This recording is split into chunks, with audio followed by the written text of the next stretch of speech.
प्यारी उम्मी जान की यादों का गुलदस्ता। उम्मी जान की याद मेरे दिल में एक ऐसे गुलदस्ते की तरह है जिसकी खुशबू कभी कम नहीं होती।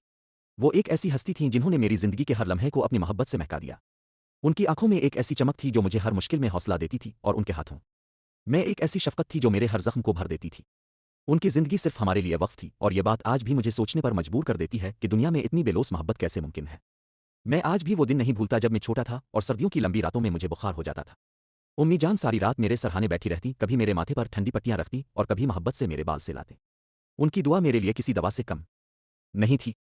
जब मैं आँख खोलता तो उन्हें मुस्कुराते हुए अपने पास पाता और उनकी मुस्कुराहट देखकर मुझे लगता कि मैं ठीक हो गया हूँ। उनका साथ मुझे एक अजीब सुकून देता था। उम्मी जान की जिंदगी एक सीधी सादी जिंदगी थी। उनकी दुनिया सिर्फ हमारे घर और हमारे आरग गिर्द घूमती थी। वो सुबह सवेरे उठकर हमारे लिए नाश्ता तैयार करती, हमारे स्कूल के बस्ते तैयार करती और फिर हमारे जाने के बाद पूरे घर को संभालती। वो कभी अपनी थकन का जिक्र नहीं करती थीं। उनके चेहरे पर हमेशा एक इत्मीनान और मुस्कुराहट होती थी जो हमें ये एहसास दिलाती थी कि वो खुश हैं। हमारे घर में कोई भी बड़ा फैसला उम्मी जान की राय के बगैर नहीं होता था। अब्बा जान भी उनकी बातों को बहुत अहमियत देते थे। उनकी समझ बोझ और दानाई हमें सही रास्ता दिखाती थी। जब भी हम किसी मुश्किल में होते वो हमें घबराने की बजाय सब्र और हौसले से काम लेने का मशवरा देती। उनकी बातें हमारे लिए मशनरा साबित होती। मुझे याद है जब मैं यूनिवर्सिटी में दाखिले के लिए परेशान था तो वो हर रोज़ मेरे साथ जाग कर मेरा हौसला बढ़ाती रही।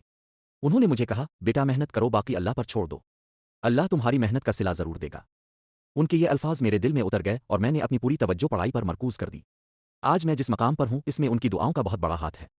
उम्मी जान सिर्फ एक माँ नहीं थी, वो मेरी सबसे अच्छी दोस्त भी थीं। मैं उनसे हर बात शेयर कर सकता था। मेरे दिल में जो भी बात होती मैं सबसे पहले उनसे कहता। वो मेरी बातें गौर से सुनते और फिर मुझे मशवरा देतीं। वो कभी मुझ पर कोई फैसला मुसल्लत नहीं करती थीं बल्कि मुझे खुद फैसला करने का मौका देतीं। उनका यह रवैया मेरे अंदर खुद एतमादी पैदा करता था।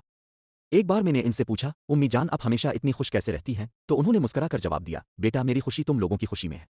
जब तुम खुश होते हो तो मैं भी खुश हो जाती हूँ। ये सुनकर मेरी आंखों में आंसू आ गए थे। उनकी मोहब्बत में कोई शर्त नहीं थी। वो सिर्फ देने का हुनर जानती थी। वक्त का पहिया तेजी से घूमता रहा। हम बड़े हो गए और अपनी अपनी जिंदगियों में मसरूफ हो गए। जब हम घर से दूर गए तो उम्मी जान की तन्हाई बढ़ गई।